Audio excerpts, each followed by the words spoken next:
네, 안녕하세요. 안녕하세요. 예, 안녕하세요. 예, 6월 25일 세상 털기 우리 털보 이 작가 네. 초심이 지금 오늘 또 모셨죠. 매주 격주로 나오시는 예, 격주로 우리 나옵니다. 산자위에서 지금 대활약을 펼치실 민주당 이상만 의원님 나오셨습니다. 안녕하세요. 네, 안녕하세요. 이성만 예, 국회의원입니다. 예. 네, 안녕하세요. 서울의 소리 비주얼 담당 이득신 작가입니다. 반갑습니다. 예. 예, 이거. 네.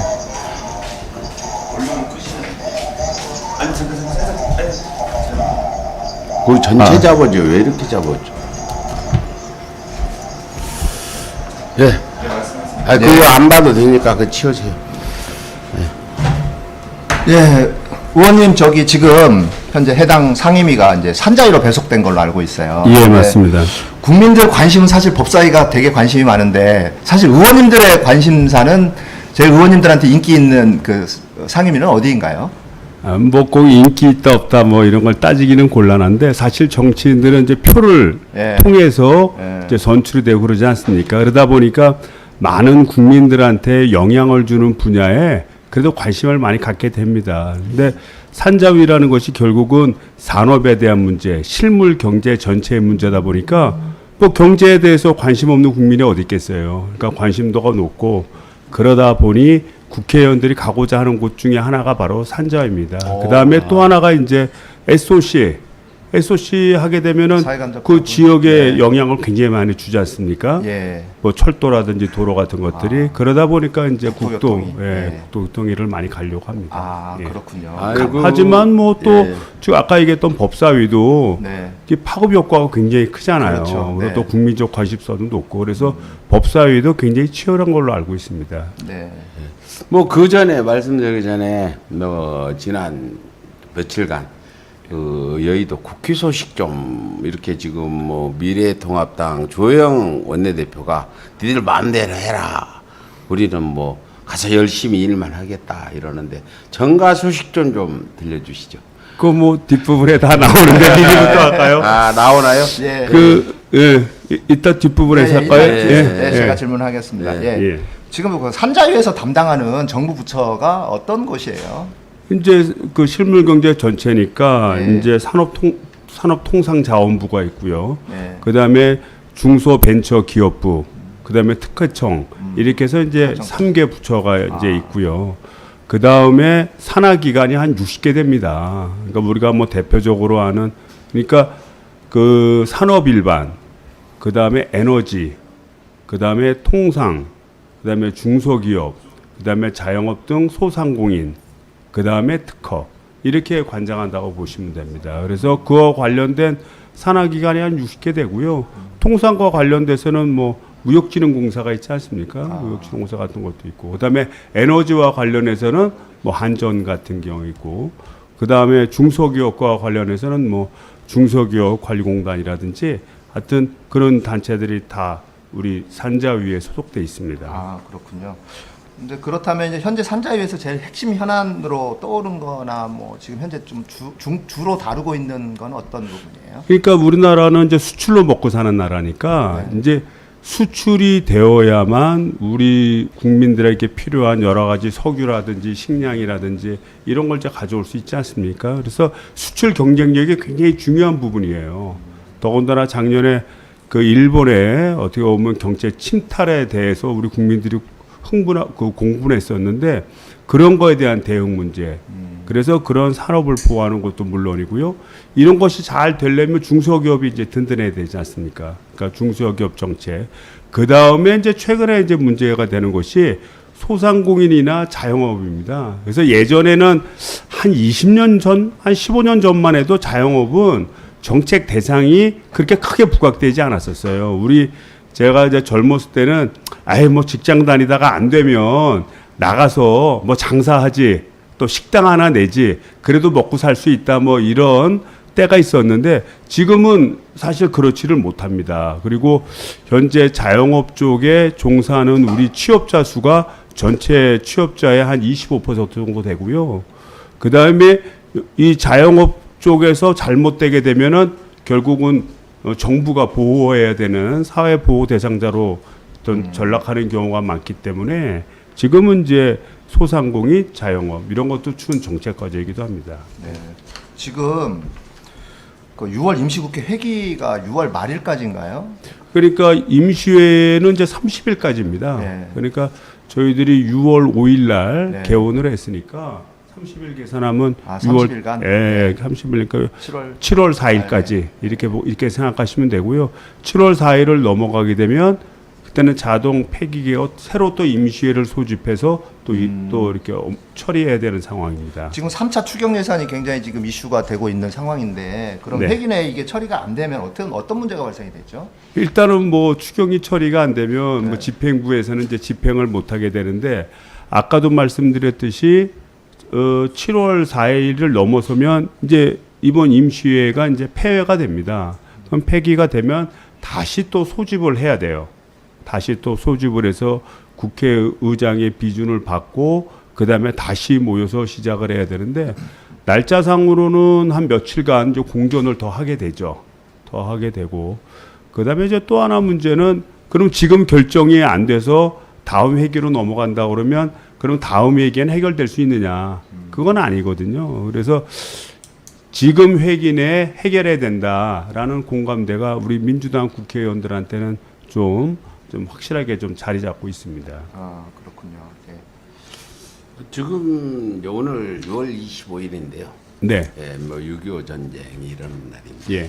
70주년이라 됐죠. 벌써 70년이 흘렀는데 그 상황이 계속 지금 이어지는 것 같아서 안타깝습니다. 현재 지금 남북 간에 어떤 경색된 정국이 지금 이어지고 있는 부분인데 드디어 이제 뭐 북한 쪽에서 군사 행동을 보류한다. 네. 이런 얘기도 나왔는데 국회 쪽에서는 지금 그런 부분에 대한 어떤 대책들을 세우고 있는지 한번 좀 말씀해 주시죠. 이제 가장 큰 문제는 이제 북미 회담이 이게 잘 풀려서 어떻게 보면 종전 선언도 되고 또 남북 경협도 제대로 이루어지고 해서 좀 북한도 각종 규제로부터 해방이 돼서 좀 발전의 모멘텀을 잡아야 되는데 현재 이제 그게 교착돼 있지 않습니까? 이제 그게 제일 큰 문제라고 보고 그 다음에 이제 그 소위 얘기해서 이게 삐라라고 그러죠. 그래서 그 대북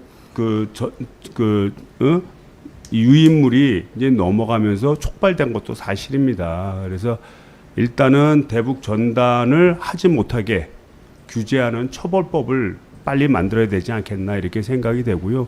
그래야 이제 북쪽에서도 이제 더 이상 그 대북 전담은 우리 대한민국 정부가 적극적으로 막고 있거나 이런 그 신뢰감을 가지지 않겠습니까? 그래서 빨리 대북 전단에 대한 처벌법을 이제 만들 생각이고요. 그 다음에 또 하나는 이제 우리 남북 군사 합의, 판문점 회담에 따른 남북 군사 합의를 빨리 비준함으로써 국가적 차원의 조약이 되게 되면 이제 그때는 이제 법률적 효력을 갖게 됩니다. 효력을 갖게 해서 남북 간 평화 모드를 지속하는 것이 중요하다고 생각이 됩니다. 네, 그렇군요. 그 김현철 그 통일부 장관이 북한에서 그 남북 경제협력 사무소인가요? 연락사무소 개성공단에 있는 연락사무소를 북한에서 폭파한 후에 바로 그 다음 날인가요? 그 사퇴를 한 걸로 알고 있는데 사실 그 김현철 통일부 장관에 대한 비판의 목소리도 좀 상당했던 것 같아요. 국민들 사이에서 어떻게 생각하십니까? 혹시 그 부분? 글쎄 뭐 우리 김현철 장관님이 이제 본인 스스로 자진 사퇴한 데는 뭐 여러 가지 이유가 있을 것 같고요. 그거를 뭐 제가 뭐 이렇다 저렇다 평가하기는 좀 그렇지만 우리 통일부 장관이라는 그 위치에 대해서 한번 생각해 볼 필요가 있습니다. 사실 통일을 이루어지려면 우리나라 남북 간의 문제만으로 풀릴 수 있는 게 아니잖아요. 그렇죠. 어떻게 보면 세계 4대 강국이 우리 한반도의 주변을 둘러싸여 있습니다. 그러다 보니까 필연적으로 외교라는 상황이 이제 그 접할 수밖에 없는데 그래서 이제 외교부는 어떻게 보면 그 목적 자체가 세계의 질서의 흐름 속에서 우리 대한민국이 어떻게 잘 생존하고 발전할 수 있을까? 주로 그런 걸 고민하지 않겠습니까? 반면에 통일부는 좀 더 그거에 대해서 한 발 더 나가서 통일이라는 부분에 초점을 맞춘 그런 부서라고 볼 수 있습니다. 그래서 때로는 이 통일부하고 외교부하고 서로 힘을 합치는 시너지 효과를 내는 그런 기관이기도 하지만 또 때로는 또 충돌이 하기도 하고 또 때로는 자기 역할에 대해서 중첩이 되는 경우도 되게 많습니다. 그래서 아마도 이 통일부 장관이란 그런 자리는 우리나라의 국제 외교적 상황을 충분히 이해하면서도 그러니까 뭐 한미 동맹이라든지 또는 뭐 중국하고 미국하고의 어떤 패권 전쟁이라든지 또 우리 북중러로 이어지는 관계와 또 미일 한미일로 이어지는 관계라든지 또는 한일 역사 문제라든지 이런 복잡한 사이 속에서 외교적인 어떤 그 툴을 중심으로 우리나라의 안전성을 구하고 발전을 구하는 데 비해서 통일부는 이런 거를 통일이라는 구체적인 성과를 내려다 보니까 좀 부담감도 많고 또 실질적으로 풀어나기가 어려운 면도 있었던 것 같습니다. 예. 그러니까 국정원이나 경찰이나 이런 데서도 대북 전단지 살포에 대해서 제대로 대응하지 못했다는 그런 의견들도 좀 있는 것 같아요. 그리고 사실 이제 접경 지역, 인천이나 경기도 지역 같은 경기 북부 같은 경우에는 접경 지역이지 않습니까? 근데 네네. 그렇다면 지자체에서는 무슨 일을 해야 될까요? 해당 지자체, 그러니까 인천광역시랄지 경기도랄지 이런 데에서는 어떻게? 지자체에서는 뭐 적극적으로 이거 못하게 해야죠. 네. 왜 그러냐면 인천 같은 경우에는 여하튼 그 서해대전을 2번이나 겪었지 않습니까? 그렇죠. 또 연평도 포격 사태가 있었고 그래서 실질적인 어떤 그 전쟁과 같은 상황이 연출된 곳입니다. 그렇다고 한다면 이 접경 지역에 거주하고 계시는 시민들의 안전을 보호하기 위해서라도 지자체가 좀 더 적극적으로 나서야 됩니다. 나서서 결국 대북 전단의 문제가 생겨서 그 남북 간 군사적 긴장이 강화될 것 같으면 그런 상황을 미리 발생하지 않도록 좀 적절히 예방해야 된다고 봅니다. 북한이 이제 저기 확성기인가요? 확성기를 설치를 했다가 다시 이제 좀 취소를 철거를 한 걸로 그렇게 알고 있는데 그렇다면 뭐 그런 상황을 놓고 본다면 앞으로 남북 관계가 개선될 여지는 많이 남아 있겠죠. 일단은 개선될 여지라는 걸 장기적으로 보면 네. 저는 그렇게 봅니다. 장기적으로 보면 충분한 니드점이 있다 이렇게 봅니다. 그러니까 북한의 실생활이 굉장히 어렵다는 거예요. 그리고 실제 90년대에 수백만이 죽은 그것도 굶어서 죽는 그런 아픈 경험을 겪었다는 겁니다. 그 다음에 김정은 위원장은 처음에 위원장으로 취임하고 나서부터 일관되게 그 주장했던 것이 우리 북한 주민들한테 먹고 사는 문제에 대해서만큼은 좀 확실히 해결해 주겠다. 먹고 사는 문제에 대해서는.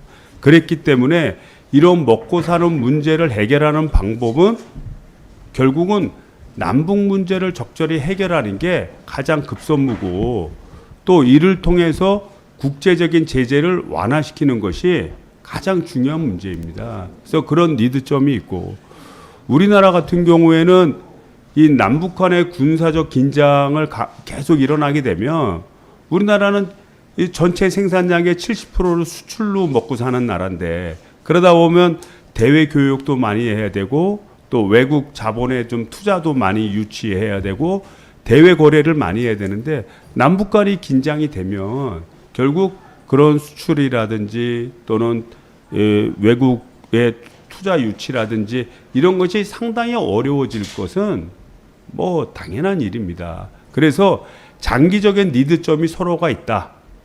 좀 이렇게 보여지고요. 그렇기 때문에 남북한은 상호 협력의 바탕의 틀로 시간이 지나면 점점점 가까워질 거라고 보여지고요.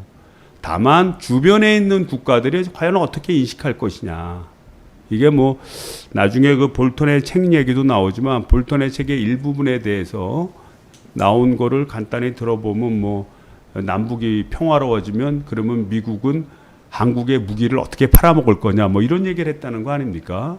그래서 긴장 상태를 돼야 미국 무기도 팔아먹지 이런 군사 복합체에 그런 얘기도 있었고 또 일본 같은 경우에는 남북이 평화로우면 어떡하냐. 남북이 싸워야 그 사이에 일본이 경제적으로 또 발전할 수 있을 텐데 뭐 이런 얘기를 했다든지.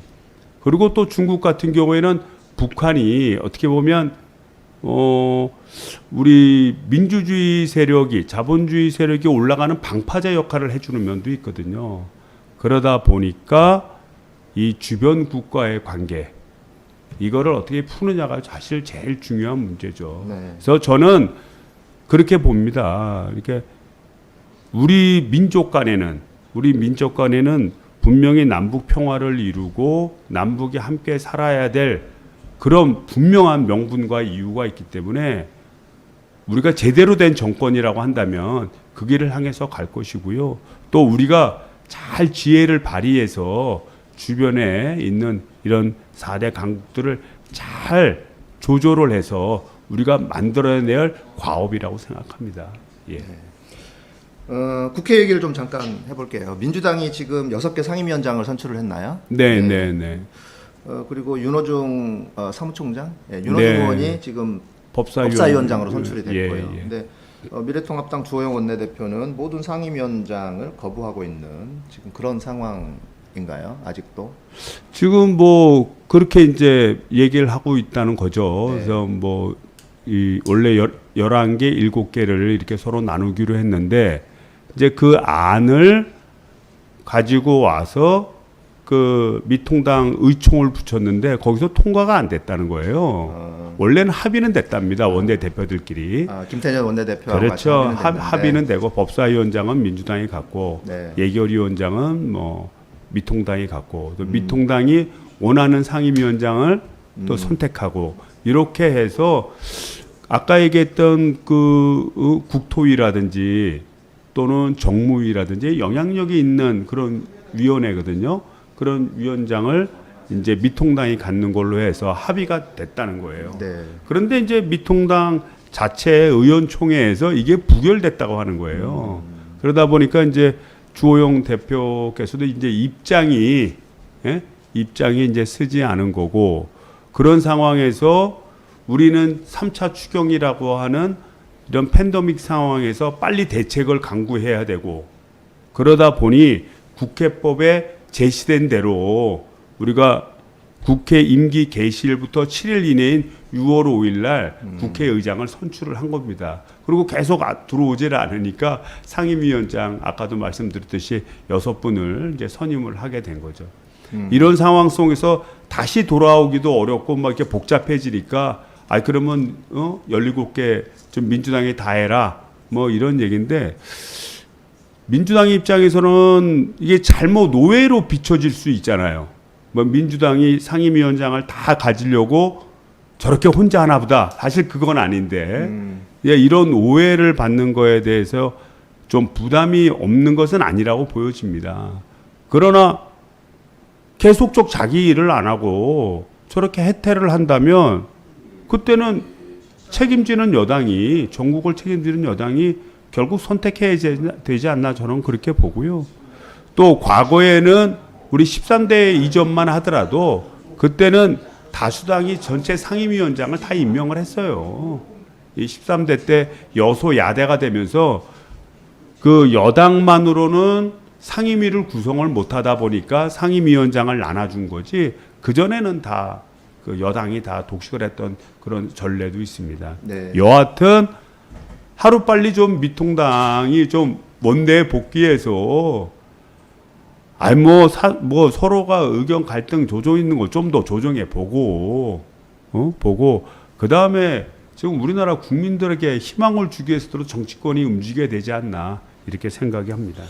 그 뭐 일각에서는 정의당의 심상정 의원이나 또 국민의당 뭐 재선 의원에게 상임위원장 한두 개 정도는 배분할 수 있는 거 아니냐. 그래서 민주당이 조금 정치적인 부담을 좀 분산시킬 수 있는 것 아니냐라는 그런 얘기도 있더라고요. 그게 이제 예를 들자면 17개 상임위원장을 만약에 미통당에서 포기를 해서 이제 뭐 민주당이 다 해야 되는 상황에 온다 그러면 아까도 말씀드렸듯이 17명을 다 임명하면 그 국민들이 볼 때는 욕심쟁이로 느껴질 수 있잖아요. 사실이 아님에도 불구하고. 그렇죠. 그러다 보니까 그러면 미통당을 뺀 나머지 야당과의 연합전선이 되게 중요하거든요. 그러다 보니까 이제 자연스럽게 우리 상임위원장 자리를 그러면 서로 공유하는 방안도 저는 생각해 볼 수 있는 방안이라고 생각합니다. 그렇군요. 예. 이제 국제 시민단체인 국경 없는 기자회 언론의 얘기를 좀 해볼게요. 국경 없는 기자회가 발표한 언론의 자유지수가 박근혜 정부 시절에 180개 나라 중에서 70위까지 떨어진 바가 있었어요. 그런데 현 정부 들어서 2020년 이제 올해 기준으로 국경 없는 기자회가 다시 발표한 언론의 자유지수는 42위까지 무려 30계단 가까이 올랐습니다. 근데 언론의 자유 지수하고는 별개로 로이터 통신이 발표한 언론의 신뢰도 지수는 우리나라가 40개 나라, 그 조사 대상국이 40개 나라인데 40개 나라 중에서 40등을 했다는 거죠. 이게 지금 언론이 스스로 개혁 능력이 없기 때문에 지금 이런 문제가 생기지 않나. 언론의 신뢰도라는 건 결국 국민들을 대상으로 하는 건데 국민들이 우리나라 언론 자체를 믿지 못한다는 거 아니냐라는 그런 얘기잖아요. 이거 언론의 개혁을 어떻게 지금 해야 할까요? 이게 저는 이제 이렇게 봅니다. 이제 예전에 이제 우리가 이제 메이저 신문사들 소위에서 뭐 조중동 또 뭐 지상파 방송 뭐 KBS, MBC, 뭐 SBS 뭐 이렇게 있지 않습니까?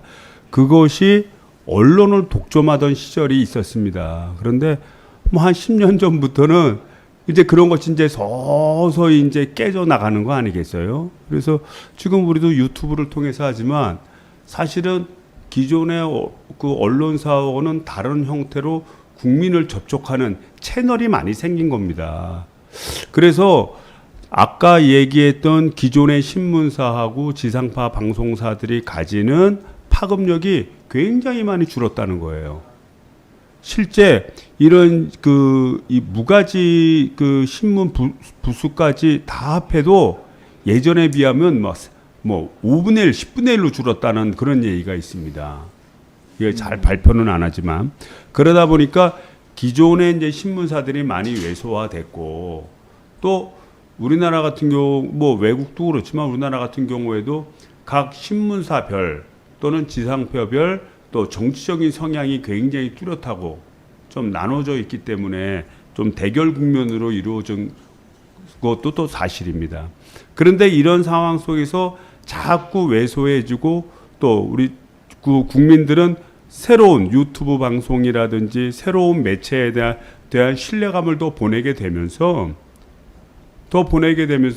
기존에 있는 그 소위 메이저 언론이라고 하는 것이 미치는 영향력이 점점 줄어들다 보니까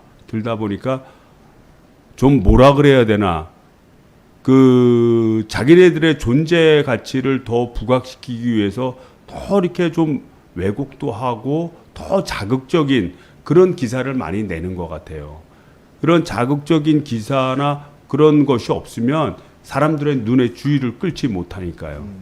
그래서 저는 이것도 뭐 언론 개혁한다고 또 뭐 진실 따지고 뭘 조사하고 이러면 또 언론 탄압이라고 하는 아젠다를 가지고 투쟁의 빌미를 줄 수 있을 가능성도 되게 높다고 생각이 되고 오히려 우리 국민들이 다양한 정보를 얻을 수 있도록 이런 채널을 우리가 이제 민주당에서 그 이번 총선의 공약 1호로 그 내세운 게 전국 그 와이파이를 전국 무료로 하겠다는 거 아니에요?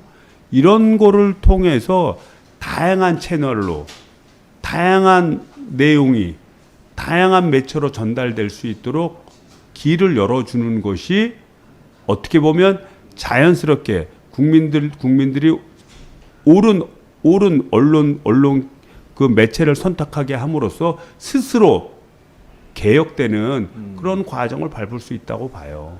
그래서 저는 뭐 따로 어떤 뭐 이런 걸 평가하기보다는 오히려 국민들이 가장 신뢰하는 매체는 누구냐? 그거를 더 많이 분석해보고 그 신뢰하는 매체에 더 많은 무게감을 주는 것도 하나의 방법이라고 봅니다. 사실 어떻게 보면 우리나라 언론들이 제일 쓰기 쉬운 기사는 대통령 까는 것과 뭐 정부 까는 것 이게 제일 쓰기 쉬운 기사인 것 같아요. 뭐라 안 하니까. 그런데 보통 언론들이 제일 그 쓰기 꺼려하는 그런 기사는 검찰에 관련된, 특히 검찰 개혁에 관련된 이야기, 그 다음에 삼성에 관련된 이야기. 예, 특히 삼성에 관련된 얘기를 써버리면 이제 광고가 또 안 들어올 수 있기 때문에. 그래서 사실 이제 국회 차원에서 이제 많은 국민들이 또 그런 생각을 또 하게 되니까 이제 가짜 뉴스를 만들어서 생산하고 유포하고 하는 이런 부분들에 대한 고리는 끊어야 되는 거 아니냐라는 그거는 저는 굉장히 그 맞는 일이라고 생각이 됩니다. 그러니까 그 뭐 언론사의 문제 자체를 뭐 그걸 파헤치고 따지는 거는 그거는 그냥 시장 원리로 내버려 둬도 잘 될 것 같고, 두 번째는 이 진실 문제에 대해서 평가가 필요하면 적극적으로 할 필요는 있죠. 그거에 대해서는. 그래서 특히 이제 그 가짜 뉴스를 한다든지 그거를 근거로 해서 또 뭐 새로운 기사를 양성해 난다든지 요런 거는 저희들이 좀 적극적으로 그건 좀 따져보고 입법을 통해서라도 가짜 뉴스에 대한 좀 처벌을 좀 강화해야 된다고 봅니다. 네. 저 며칠 전에 좀 문재인 대통령 얘기를 좀 잠깐 하면 검찰 개혁 얘기를 해야 되나요? 네. 문재인 대통령께서 법무부하고 검찰이 서로 협력해서 과감한 개혁을 추진하라고 그렇게 이제 언급을 한 바 있고요. 또 어젠가요 추미애 장관께서 법기술자라는 표현을 썼어요. 검찰을 향해서.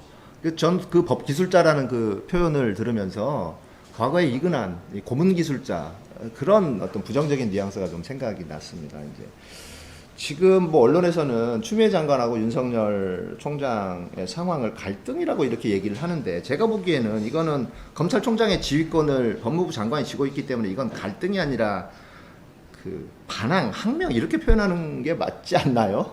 아, 이건 맞는 말씀입니다. 그리고 이제 이 아까 그 말씀드렸던 그 검찰이 이제 어떻게 보면 그 잣대를 만들고 그 잣대를 기준으로 해서 얽어매고 처벌한다 뭐 이런 거, 기술자라는 표현이 뭐 그런 거 아니겠어요? 근데 그렇게 된 이유는 수사권을 갖고 지휘를 하기 때문에 그렇습니다. 수사 지휘를 하기 때문에. 수사권, 수사 지휘권. 예, 네. 그게 가장 큰 문제예요. 왜냐하면 아니 검사한테 당신 범인 잡아라 라는 권한을 준 거 아니에요. 그리고 그건 네 책임이야. 이렇게 해서 책임의식을 가지고 잡도록 하다 보니까 검사 입장에서는 이 범인을 잡기 위해서 노력을 하고, 범인을 못 잡았을 때 여러 가지 평가에서 고가 평가에서 나쁜 평가를 받을 가능성이 많잖아요. 그러다 보니까 억지로라도 범죄를 구성할 가능성이 높고요. 특히 뭐 독재 정권 시절에는 말할 것도 없죠. 어떤 정치적인 사건이나 그와 관련된 그런 사건의 경우에 기존에는 정치 권력에 서로 부합하기 위해서 맞추는 작업을 했던 게 사실입니다.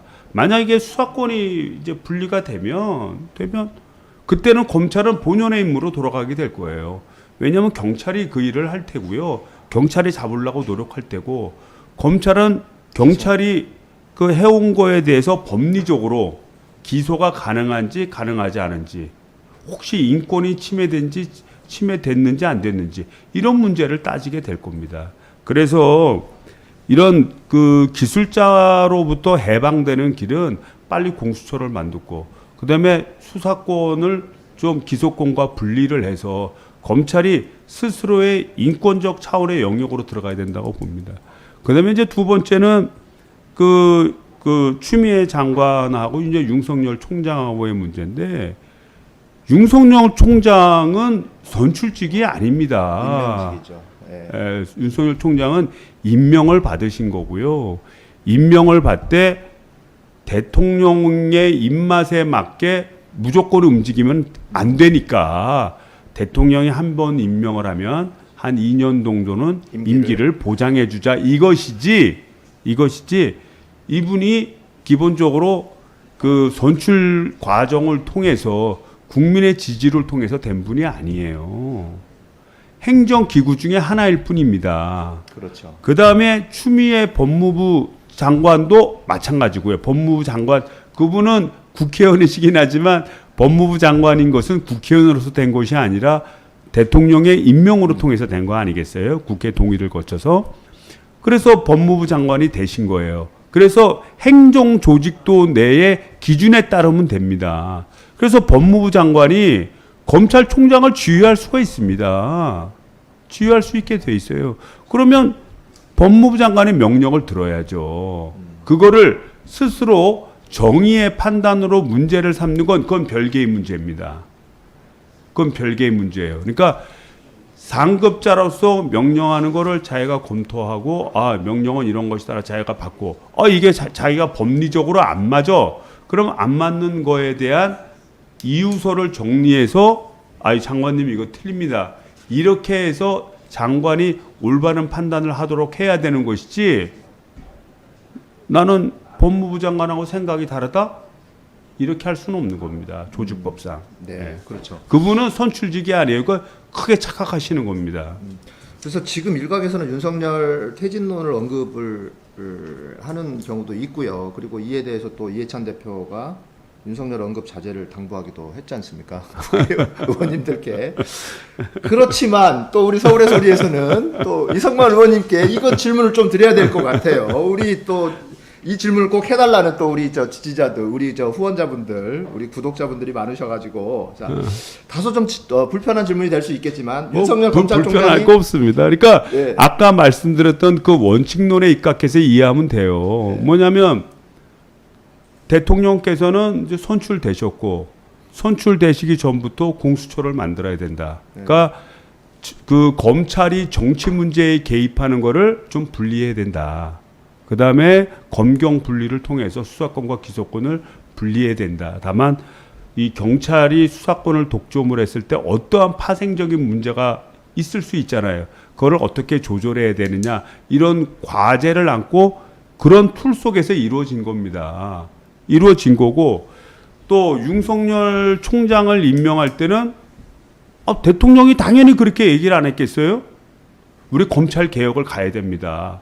검찰총장이 되셔서 우리 검찰 개혁을 잘 이끌어 주시고 검찰도 자존심을 갖고 일할 수 있는 부서로 만들어 주시고 더 이상 이 검찰이 말이야 기술자 소리를 듣는 이런 상황에서 해방되게 해주시고 그 다음에 경찰도 수사에 전념하고 올바른 민중의 지팡이가 될 수 있도록 만들어 주시고 이렇게 얘기했을 거 아니겠어요? 근데 지금 그렇게 안 하고 근데 있어요. 본인이 자기 생각이 다르면 네. 그때 얘기했어야지. 네. 이 말씀 들어보니까 저는 생각이 다릅니다. 그렇거나 비록 자기가 생각이 다르진 않았는데 일을 하다 보니까 또 다를 수 있잖아요. 예? 처음에는 그렇게 해야지. 그리고 검찰총장을 딱 맡고 나서 보니까 이게 자기 생각이 달라. 자기 생각이 달라. 그럼 대통령한테 가서 얘기를 해야 되잖아요. 법무부 장관을 통해서 또는 뭐 청와대 라인을 통해서 보고를 해야 될 거 아닙니까? 보고를 하되 결정자는 대통령이 하는 겁니다. 왜냐하면 대통령은 그런 권한을 국민들이 부여했기 때문에. 네. 그래서 만약에 그거를 따를 수 없다면 난 생각이 다고 따를 수 없다. 그렇게 하면 본인이 판단을 해야죠. 저는 이거는 단순한 원리라고 생각이 됩니다. 본인이 정의라고 생각하거나 본인이 선출적으로 생각하는 것 자체부터가 좀 잘못된 출발점이다라고 생각합니다. 그게 아니고 본인은 대통령이 생각하는 구상을 실현하기 위해서 그 구도 속에서 대통령이 임명한 사람이었고 만약 임명받기 전에 저는 생각이 다릅니다. 그렇다면 임명이 됐겠어요? 그래서 이 문제는 본인이 좀 잘 판단하셔야 될 것 같아요. 네. 지금 이제 검찰 개혁을 하기 위해서 또 그다음에 사법 개혁이랄지 이제 그런 부분들에 공수처 설치가 사실은 굉장히 중요한 이슈가 좀 되고 있지 않습니까? 7월 15일까지 설치를 하기로 되어 있나요? 그게 아니라 그때부터 법이 시행이 되는 거죠. 그때부터 시행이 되는 거예요. 그러니까 네. 법은 공수처법은 지난 2월달에 이제 통과가 성립이 됐고 네. 이것이 이제 실제 발효가 되는 거는 7월 15일, 14일인가 15일인가 이렇게 그때부터 발효가 되는 그렇군요. 겁니다. 네. 근데 이제 공수처 설치가 지금 야당이 협조를 하지 않으면 공수처 설치가 무산될 수도 있다라는 그런 의견도 있지 않습니까?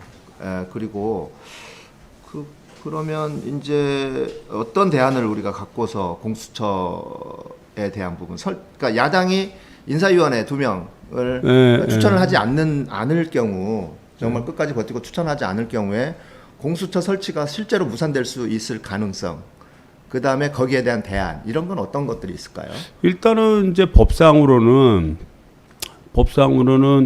그 7인의 공수처장 그 인사추천위원회가 있지 않습니까? 7인으로 예. 구성되는데 그 중에 2인을 이제 야당이 이제 하게 돼 있습니다. 또 여당이 또 2분을 또 추천할 수 있고, 그 다음에 이제 뭐 법무부 장관 등 뭐 3분이 법원 행정처장, 뭐 변호사협회장 이런 분들이 이제 한 명씩 추천해서 7분인데, 그런데 이제 그 중에 6명의 추천이 있어야 공수처장으로 추천이 되는 거예요. 네. 그러니까 야당인 미통당에서 추천을 안 해버리면, 그러니까 임원추천위원회의 위원을 2명을 추천 안 돼버리면 6명이 필요한다 5명밖에 안 되지 않습니까? 그러면 결국 이제 의결 종족수가 모자라서 결국 추천이 안 되는 상황인데, 만약에 이제 미통당에서 계속 추천해달라고 요구를 하는데 계속 안 들어줘.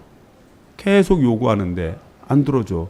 그러면 이제 그때는 뭐 가장 뭐 근본적으로 고칠 수 있는 방법은 입법을 법을 고치는 수밖에 없겠죠. 다시 법을 고쳐야 예, 된다. 법을 다시 고쳐서, 왜냐하면 기본적으로 야당에게 2명의 추천권, 여당과 야당이 이게 동등하게 나눠가진 거 아닙니까?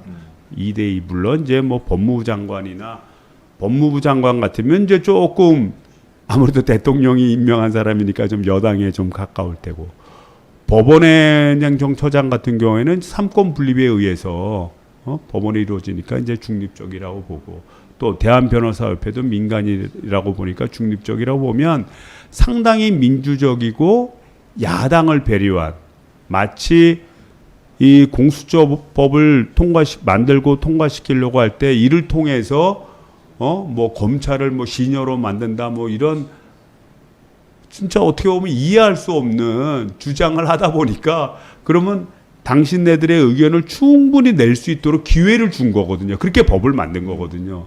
그럼에도 불구하고 자기 권리를 이행하지 않는다 그러면 저는 법을 고쳐야 된다고 봅니다. 그래서 의결 종족수를 낮추든가, 아니면 일정한 기한까지 추천하지 않으면 아예 의사 그 추천위원회부터 배제하고, 그다음에 그 의결 종족수를 다시 비율로 해서 정하든지 그렇게 바꿔야 될 거라고 봅니다. 그래서 입법으로 가는 것이 가장 확실한 방법이죠. 예. 그렇군요. 예. 자, 다음 질문으로 넘어가겠습니다. 그러면 이제 지금 저 코로나19 상황을 지켜보면서 사실 우리 국민들이 그전에는 그걸 좀 별로 인식을 못했는데, 우리도 이제 대한민국도 선진국의 반열에 들어섰구나라는 그런 부분들을 많이 좀 체감을 하고 있는 것 같아요. 그 교통, 통신, 의료 뭐 이런 사회적 인프라가 이미 세계 최고 수준이라는 거를 이제 많이 느끼게 된 거죠. 근데 그럼에도 불구하고 최저임금은 아직도 8,000원대에 머물고 있고, 산재 사고 역시 우리나라가 뭐 하루에 3명씩 죽는다는 작년 11월 달 그 경향신문 보도도 있었어요. 그런 부분들, 그래서 이 노동 현안에 대한 이 제도적인 인프라 보완이 좀 시급한 거 아니냐라는 얘기도 있습니다. 그거 혹시 지금 민주당이나 또는 정부 여당에서 정부에서 지금 어떤 식으로 그거를 추진하고 있나요? 그 최저임금에 대해서 이제 뭐 당 차원에서 사실 논의된 바는 없습니다. 논의된 바는 없고, 최근에 이제 민노총에서 뭐 1,400원인가 네. 11,000원 이렇게 돼야 된다고 10,000원을 이제 넘기는 안을 이제 제안했고, 그 다음에 민노총이 아닌 한국노총에서는 10,000원을 넘기는 건 좀 부담되지 않느냐 뭐 이런 얘기가 있습니다. 이런 얘기가 있는데 지금은 제가 볼 때는 이 문제는 조금 깊게 생각해야 될 문제라고 보여지는 게 죄송합니다. 지금 팬데믹 상황으로 인해서 고용의 불안정성이 굉장히 크지 않습니까? 고용의 불안정성이. 그래서 어떻게 보면 이 사람들이 움직이지를 않고 또 사람들이 소비를 하지 않다 보니까 기업 입장에서는 일시적인 수요가 없어진 거예요. 일시적인 수요가 없어지면 뭐 자본 투여를 할 필요도 없고 또 사람을 고용할 필요도 없지 않습니까?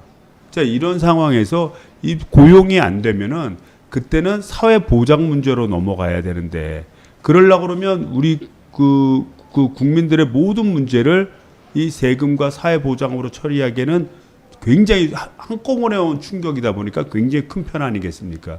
그러다 보니까 되도록이면 고용을 유지할 수 있도록 좀 일시적인 충격이 가해준 데는 좀 융자도 좀 해주고 또 이 고용 유연제라고 그래갖고 좀 당장에 일감이 줄어들었는데 좀 해고하기는 좀 뭐하고 이러면 정부가 좀 돈도 좀 대줘서 고용을 좀 유지하도록 노력하고 뭐 이런 식으로 지금 계속 진행이 되거든요. 또 보증을 정부가 서줘서 좀 은행권에서 더 많은 좀 융자를 받도록 한다든지 해서 고용을 유지하는데 굉장히 촉각을 좀 두고 있는 상황입니다. 그래서 이런 상황에서 또 최저임금제에 대한 논의를 다시 시작하는 거는 자칫 잘못하면 좀 사회적 갈등을 야기시킬 우려도 굉장히 커요, 사실은. 그래서 최저임금제에 대한 문제는 앞으로 계속 고민을 갖고 계속 이 문제는 논의해야 되지만 지금의 제일 중요한 문제는 팬데믹 사태를 우리가 효과적으로 잘 컨트롤하고 또 고용이 유지되고 그를 통해서 우리의 가게라든지 또는 우리 기업이 건전해질 수 있는데 좀 정부가 역량을 쏟아야 된다. 쏟고 이것이 이제 해결이 돼. 우리 사회자님 얘기했듯이 이 팬데믹 문제를 굉장히 잘 해결한다고 주변에서 칭찬하지 않습니까? 그리고 한국 제품은 다 믿겠다는 거예요. 그리고 공항도 지금 들리는 얘기로는 인천공항이 엄청 바쁘다는 거예요. 사람이 안 다니는데도 엄청 바쁜 이유는 모든 화물이 인천으로 온답니다. 그러니까 이 동아시아 전체 지역에서 믿을 수 있는 데는 한국밖에 없다. 그래서 환승센터를 다 인천공항 쪽으로 둔다는 거예요. 환승 허브를. 그렇군요. 그리고 또 홍콩도 문제가 되지 않습니까? 지금 그렇죠. 불안전하지 네, 않습니까? 네. 그래서 이 화물에 대한 여객량이 굉장히 많이 늘었다는 거예요. 화물 수송. 네, 화물 수송이나 이런 것들. 그러니까 인천이 이제 허브 역할을 하는 거죠. 이 동북아시아에. 그래서 그런 거 하며 또 뭐 우리가 잘 아는 마스크 같은 문제도 한때는 중국제가 휩쓸었지만 이제는 못 믿겠다. 이제 한국제를 쓰겠다는 게 굉장히 많고 뭐 진단 키트 뭐 말할 것도 없고 각종 의료 장비도 지금 뭐 그런 얘기도 하나 있습니다. 이렇게 의료인들이 쓰는 의료 장비들이 있거든요. 이렇게 써서 뭐 이렇게 마스크 호수 바깥으로 내서 이제 뭐 공기 정화해서 마시는 이렇게 방호복 같은 거에다가 호수 따로 붙인 게 있는데 그거를 다 3M에서 다 제작을 한답니다. 미국 회사. 근데 실제 공장이 다 중국에 있다는 거예요. 그러니까 중국에 있으니까 이 공장에서 제품이 나와도 자체 내 해결하기가 급하고 중국 내 문제. 그 다음에 신뢰도가 떨어지는 겁니다. 그래서 한국에 있는 중소기업이 개발한 그 방호복이 지금 전 세계로 나간다는 거예요. 뭐 매출이 수십 배로 오른다는 겁니다. 그래서 저는 이렇게 봅니다. 이 팬데믹 상태의 어려움을 가지고 이렇게 있지만 이걸 우리가 역량을 모아서 잘 극복을 한다면 우리 대한민국이 진짜 융성하는 그날이 올 거라고 봐요. 그러면 그때 맞춰서 그런 수요가 일어나서 소득 증가가 생기게 되면 자연스럽게 최저임금 문제도 논의가 되면서 우리가 문재인 대통령께서 약속했던 임기 내 10,000원 저는 우리의 능력으로 할 수 있을 거라고 보여집니다. 예. 그렇군요. 문재인 대통령 선거 당시에 선거 슬로건이 사람이 먼저다, 사람이 먼저다 이런 선거 슬로건이 있었지 않습니까? 이제 예, 그런데 그럼에도 불구하고 우리나라는 아직까지 우리나라 국민 전체의 사망 원인 1위가 자살이에요. 자살. 모든 연령대에서 사망 원인 1위입니다. 자살이. 게다가 출생률은 세계 꼴찌예요. 이게 이제 보면 아직도 세상 살이가 굉장히 팍팍하고 힘들다라는 그런 반증이기도 할 것 같아요. 이런 부분을 어떻게 해결해야 될까요? 그러니까 아까 말씀드렸던 뭐 치명적 그 산업재해라 네. 또는 이 자살의 문제 이제 요 문제에 대해서 이제 말씀을 드리면 이제 이런 겁니다. 예전에 이제 우리나라는 참 먹고 살기도 힘든 나라였죠. 60년대 50년대만 해도. 그렇죠. 네. 그래서 그때는 뭐 한번 잘 살아보자, 뭐 잘 살아보세 이런 노래도 만들고 뭐 그랬었는데, 그리고 그 방법의 하나로 이제 수출을 많이 택한 겁니다. 수출 주도형 경제 체제를 택한 겁니다. 근데 예전에 생각해 보면 우리나라가 뭐 자본이 있습니까, 뭐 기술력이 있습니까? 다 외국에서 가져온 거 아니에요. 그래서 물건을 생산하면 그 대가를 지불해야 되는데 하나라도 깎을 수 있는 게 없어요. 우리가 없이 다 외부로 가져온 거니까. 그러다 보니까 외국에다 물건을 내다 팔려면 같은 물건이면 싸야 팔릴 거 아니겠어요. 그러다 보니까 물건값을 싸게 하기 위해서 노동의 비용을 낮춘 겁니다. 그러니까 노동의 대가를 제대로 주지 않았다. 저는 이렇게 봅니다. 그래서 이제 지금의 이제 문제가 된 건데, 그러다 보니까 기존의 기득권 체제가 형성이 되고, 우리나라는 수출 주도형 경제에서 수출을 해야 되고, 그런데 수출을 많이 하려니까 일정 부분 노동에 대한 비용을 줄이고, 그러니까 노동조합을 탄압하고, 또 노동자들의 어떤 자기 권리를 외치는 거를 터부시하고, 뭐 이렇게 된 거 아니겠어요? 그리고 자꾸 그 노동 그 유연제라고 하는 명목 하에서 해고하기 쉽게 만들고, 뭐 이렇게 사회를 그렇게 만들어 온 거죠.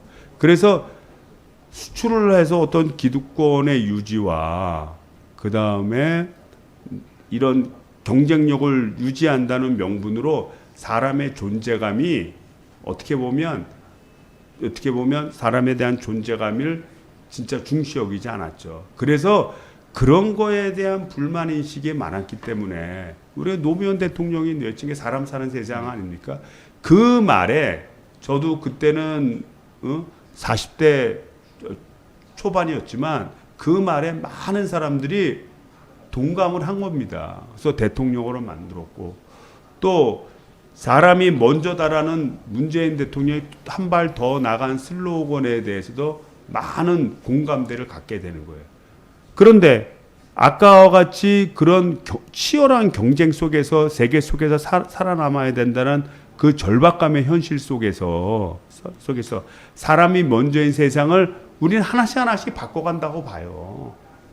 하나씩 바꿔가고 있고, 아까 얘기했던 뭐 최저임금제라든지 또는 노동자의 충분한 권리를 보장한다든지, 또 각종 그 보험제도를 두어서 그 보험제도를 통해서 국민답게 살 수 있게 한다든지, 또 이번 팬데믹 상황에서도 단 한 사람의 희생자도 생기지 않게 정부가 적극적으로 나서서 개입한다든지, 뭐 이런 과정들이 우리의 대한민국에 가지는 구조 속에서 하나씩 바꿔가는 과정이라고 보여집니다. 그래서 지금 자살이 1위이고 또 중요재해가 이제 아직도 높은 치수에 있는데, 이것도 이제 우리가 이제 해결해야 됩니다. 그러려면 좀 더 다양성 있고 창의적인 사회가 돼야 돼요.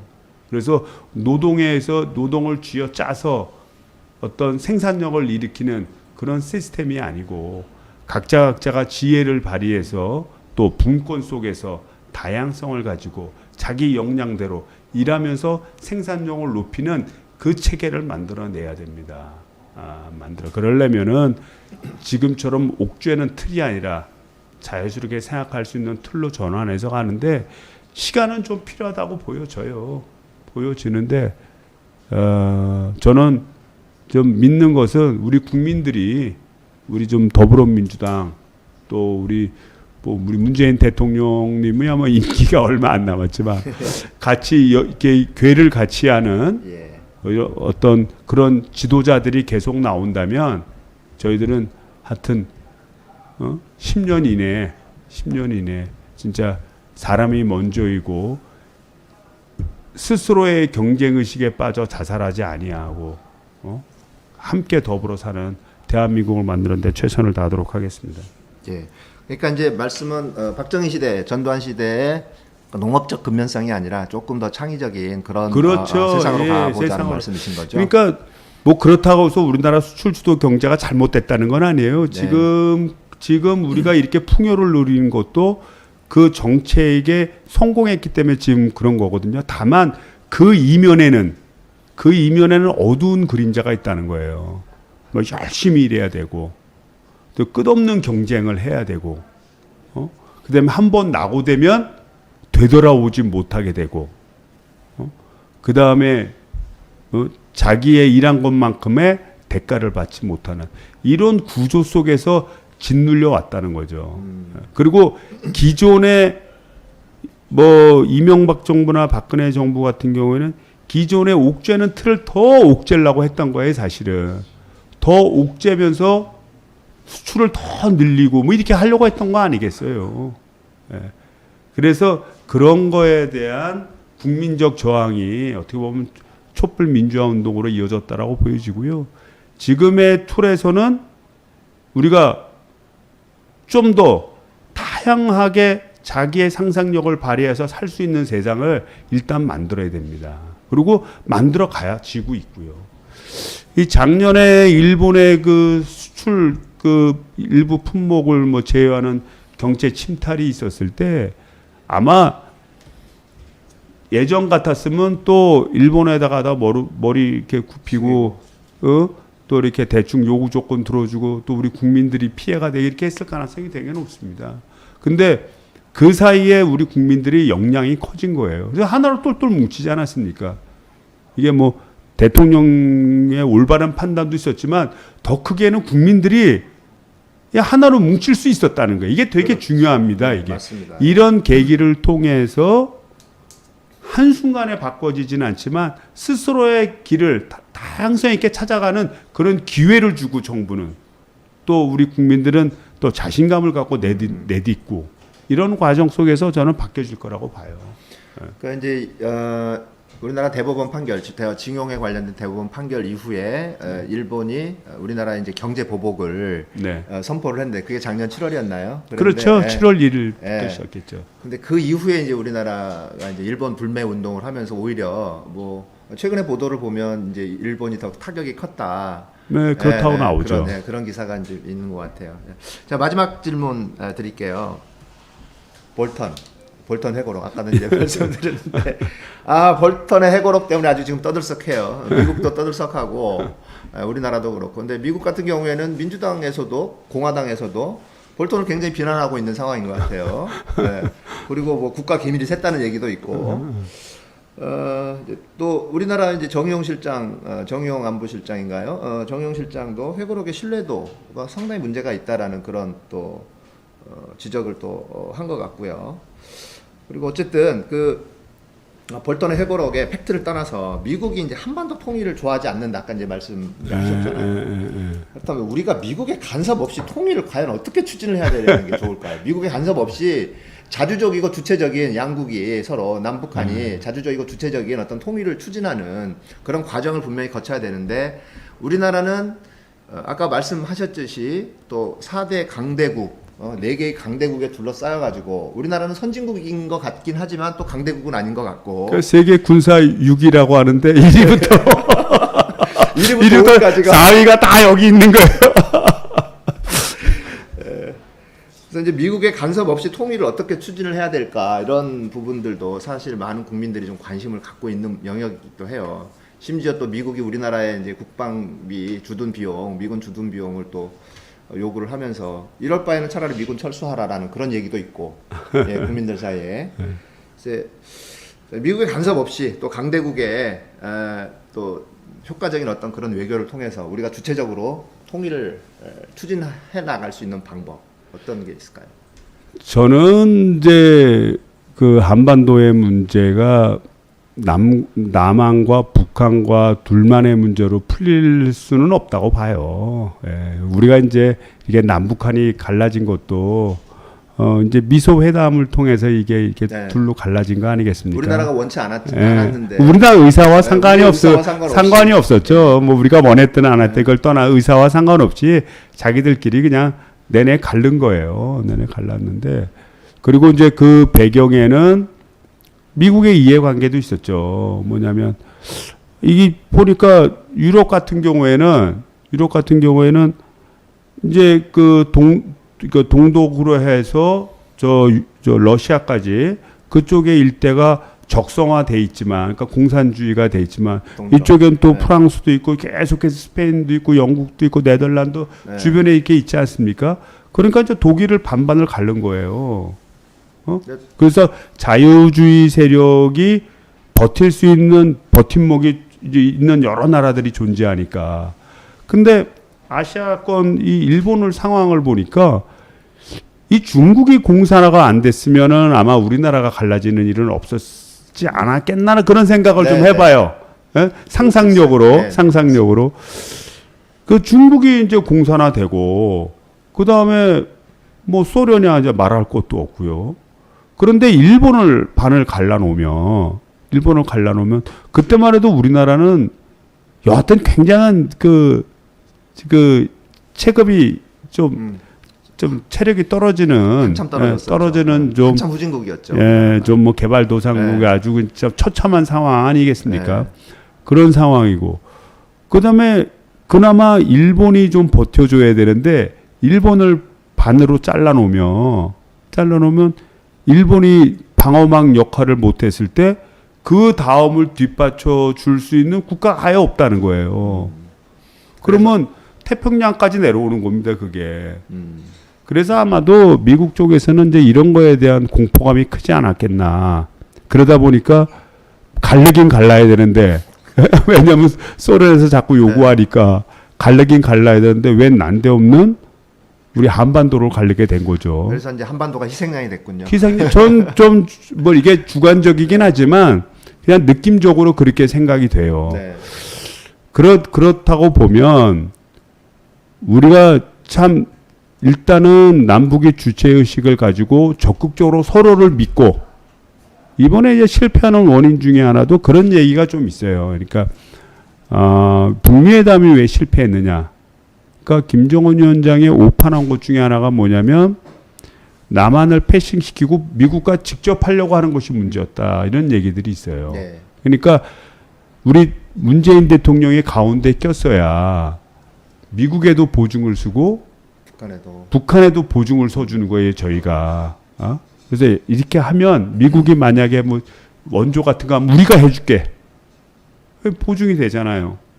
우리가 해준다는데 네. 그만한 경제력도 있고 또 만약에 미국 쪽에서 북한이 핵 이런 문제 안 하면 어떻게 할 거냐. 그러면 우리와 필요한 핵을 통제할 수 있는 그런 시스템을 우리가 만들겠다. 우리가 여기서 전략 폭격기를 여기서 폭격할 수 있도록 우리가 준비를 하겠다. 거기 관리하도록. 이렇게 해서 좌우지간 뭐 가설적인 얘기입니다.